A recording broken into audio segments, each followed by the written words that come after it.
So this week on Tech Talk, we're going to do something a little bit different, Marvin. We're going to go behind the scenes of what it actually takes to put an event on before the event actually starts. Yeah, so I've been in Wisconsin now for 3 weeks, showing up early at all these pulls, Sunday, Monday, and there's a lot that goes into it even before we get to pull day.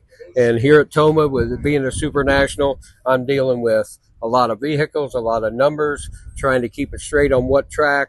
We taking care of weather problems coming early, and I'll talk about what me and the entry clerk does early to try to get all this figured out before pull day, because it's a little bit a challenge sometimes. So, Marvin, we're going to start off with basically Monday, right? Yep. Monday of a pulling event here, as we'll start right here at the event trailer. Yep. So we moved in here Sunday afternoon from Seymour, Macville Nationals. First thing we did was do our laundry and took a nap. And then Monday morning, entries are coming in for the Grand National. At noon, they're shut off. By Monday afternoon, Melissa Graham, our entry clerk, will get the entry program with everybody that's entered. For example, on Thursday, we have about 98. Friday afternoon, we have 98. Friday night, we have 99. Saturday afternoon, 115. And so far, Saturday night's around 141 vehicles to deal with, and try to get that all figured out.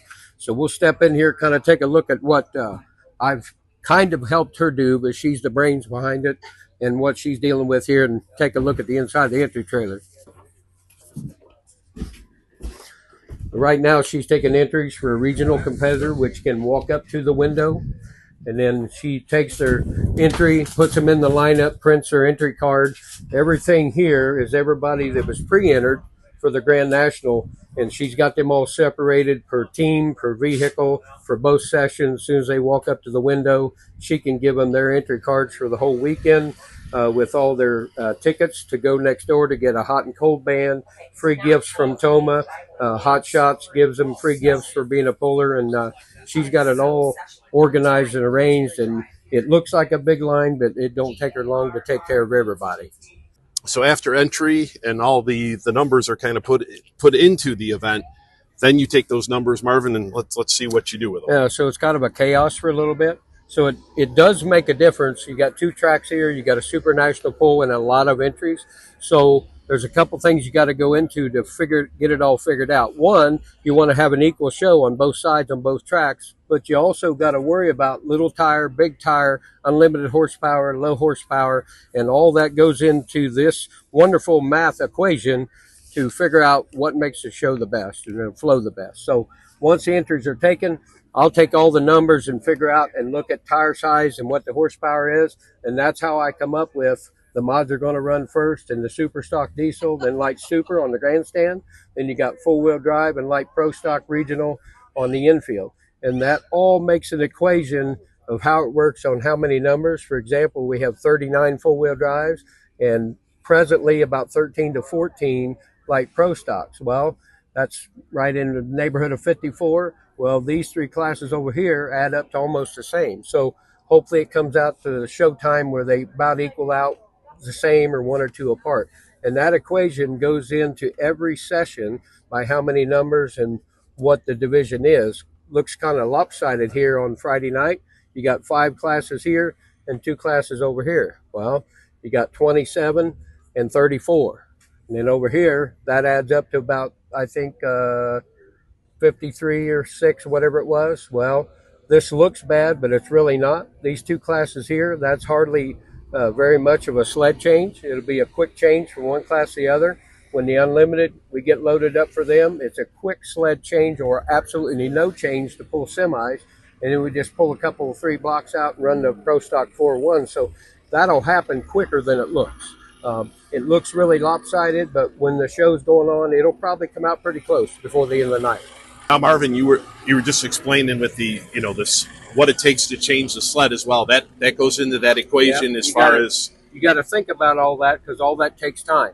And if you think you're 2 or 3 ahead or 2 or 3 behind on one side or the other, you got to factor in all that. All right, they're going to have to put 4 or 5 blocks in. That's going to take 5, 6, 7 minutes. You think about that on every one of them class changes. But in this case, it's going to be pretty quick between them all. And that's kind of how I lumped them together and put them together, knowing that would make a quicker show and be an easier change without any gap going on. One of the things you always want to remember, the mini rod class. It's never good, really, to run them first. They like to have a little bit of crumbs on top of the track. A brand new green track is not good for mini rods.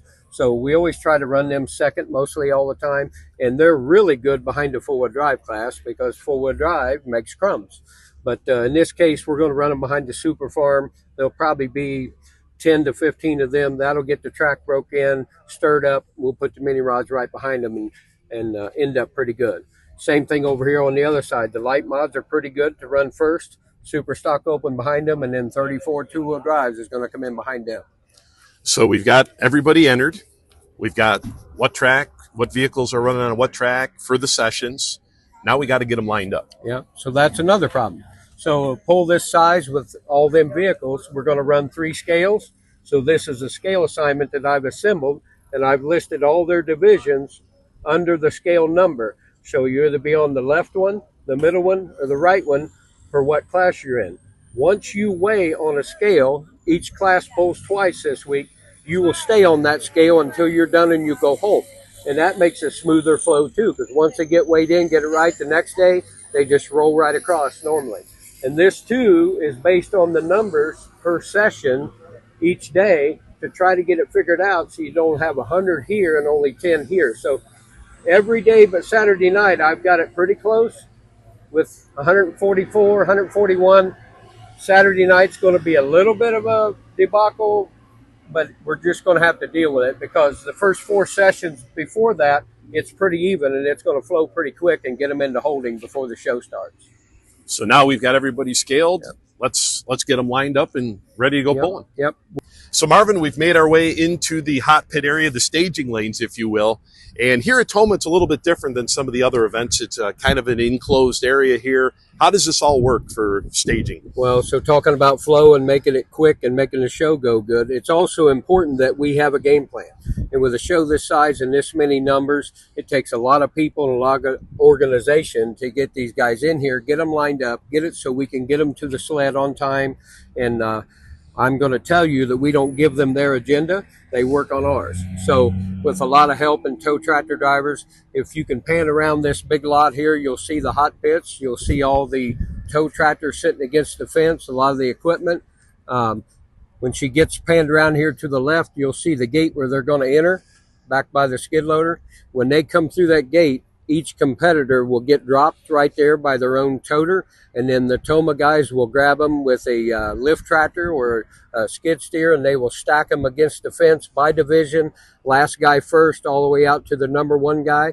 And then once we start the classes, both on the infield and the grandstand side, they'll be grabbing 1, 2, and 3 and bring them up to the drawbar pad that you presently see here that we're standing on. They'll all get their hitch measured and keep moving up the hill and come in behind the respective sled or whichever track they're pulling on. It's very organized chaos, I can tell you, but without all the guys here and having a game plan early, you can't give 145 guys their own agenda. So we kind of take it from them a little bit, but they like that and they like structure, and we try to get them through here as fast as we can. So my next question would be, as far as like the drawbar pad here, is there an NTPA official here, or is this part of, like, every event has their own group of workers that will work an event? Like you say, for staging, it's all the Toma guys back there. Yeah. What about up here at the drawbar pad? Yeah, so Toma helps us with scales and staging and drawbars. So they'll have guys that have done it for a long time. They'll come to me. I'll give them a lineup sheet at the scales. We'll give them lineup sheets here in holding. And then the drawbar stand guy will get lineups as well. He knows who's coming to him. He will check their name off. We will have one of my guys floating back and forth here between the 2 tracks, between the 2 pads, behind the scenes. But mostly the guys have done it a long time, and they know exactly what to do. So we made it to the drawbar pad. Yep. Let's make our way up to the track. All right. We've gone over the drawbar pad. You're ready to get lined up. You said that, they'll put 3 vehicles in line up here. That'll be next to go. As a competitor, you're sitting back here. You can't see anything that's going on up on top here on the track. And no doubt that's probably where the butterflies start. Oh, yeah. They'll tell you it's a little stressful to them. Most places they can see what's going on. Here at Toma, they're down over the hill on the drawbar pad, cannot see what's going on in the track and kind of get the history of what the class before them has done or how the track's acting. So it's a little nerve-wracking to them until they get up here on the hill and get close to coming into the back of the sled. One of the things we're going to show you here is what we talked about even on Monday with what you see the dirt's going on and what's happening here this morning. Yeah, I was going to say, as far as in conjunction of everything that's going on with getting all the vehicles entered, at the same time, you guys come into a facility and got to start figuring out what we're going to do with the track. Yeah, that is correct. And a pool this size, it's even more important to do it earlier. So Monday morning, or Monday afternoon, I should say, I met with the Toma people and Chris Schreier here to get a game plan. They had their own for tickets and all that, but we also talked about track crew and tow tractors and even the lime for the chalk lines. Excuse me, Monday we knew weather was coming, so there was a plan Tuesday morning to put the tarp on and tarp the track off, because we did get right at 7/10 of an inch of rain overnight Tuesday, so it's a good thing to have it covered up. And then this morning, 9 o'clock, we pulled the tarp. It looks like we got a clear path for the rest of the weekend. I think we're going to be good, but if you don't do all that stuff ahead of time, you got a disaster come pull day. So it takes a lot of planning ahead of time to do even a small pull, but one this size, you better be precise with a game plan. So like other motorsports, drag racing, they come in, prepare the track beforehand. Dirt racing, same kind of thing. With pulling is no different. That's correct. So Jason and the boys here this morning's got a game plan. You'll see the tractor coming up on the track. They've already opened it up this morning with the chisel plow and the scar fire. They're using a Rotera now. They're going to mix the dirt up and start to incorporate the water. And you can't force water into dirt. It's if you do, you end up getting oatmeal. So you got to start early and work with it all day long, because it'll only take water on so fast. And when you do force it, then you know what oatmeal looks like when it's all goopy and in a bowl, and that's exactly what you'll have here.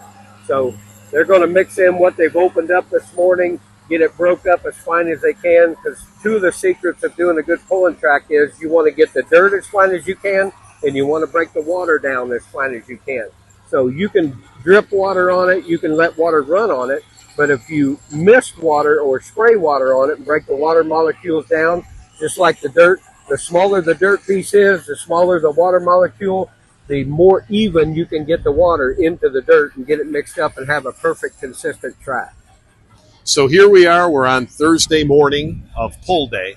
How long will the crew work on this track? I mean, pretty much up until they'll work on ceremonies? Yep. They usually hand it over to me to put the chalk lines. We start at 7. I'll start putting chalk lines down probably at 5:30.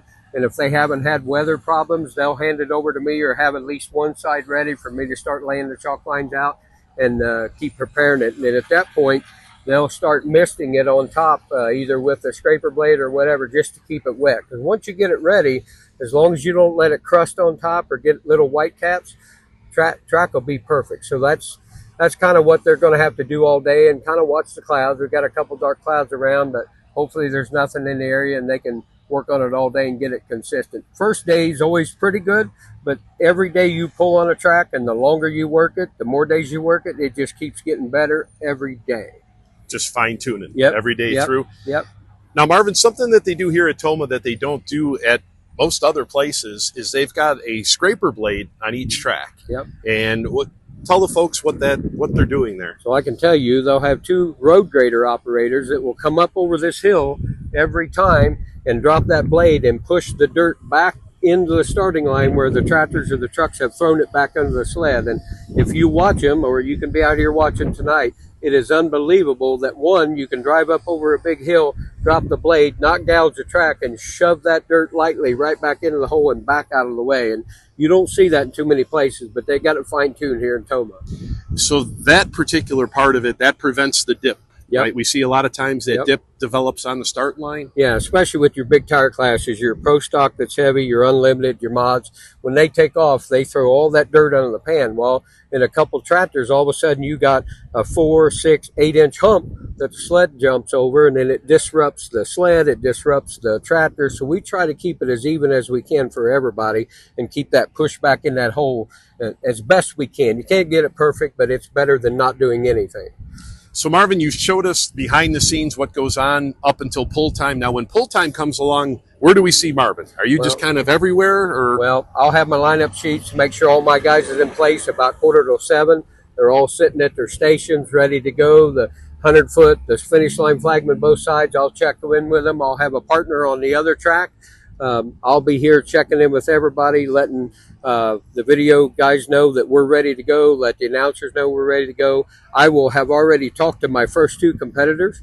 They will be dressed in the seat, ready to fire as soon as the national anthem's played. I want them on the track, because one thing I hate, and you know that, Dan, is starting late. Yes. If it's 7 o'clock start, I'm spinning the wheel at 6:58. Yes, we know that. Oh, yeah. We know that. Yeah. And to me, that's very important. Absolutely. Yeah. Getting the show underway. Well, Marvin, thanks for spending some time with us here at Toma, kind of showing us, one of the larger events in the world, really, and just how it all flows really nice. But like you say, there's a lot of work that goes on behind the scenes, and that's what we wanted to show the folks, what you guys do here the week of a big event like this. Yeah, and I'll tell you, one of the most important pieces out here in a pool this size is that porta-john right here behind the starting line. For me, that's very important. You'll see me slip away and be right back in less than a minute. So it's very important to have that close to the track in a pool this size. So you see the guy in yellow. If you don't see him for a little bit, now you know where he is. Yep. See, now you gave away your secret. I'll be back in 30 seconds. Yeah.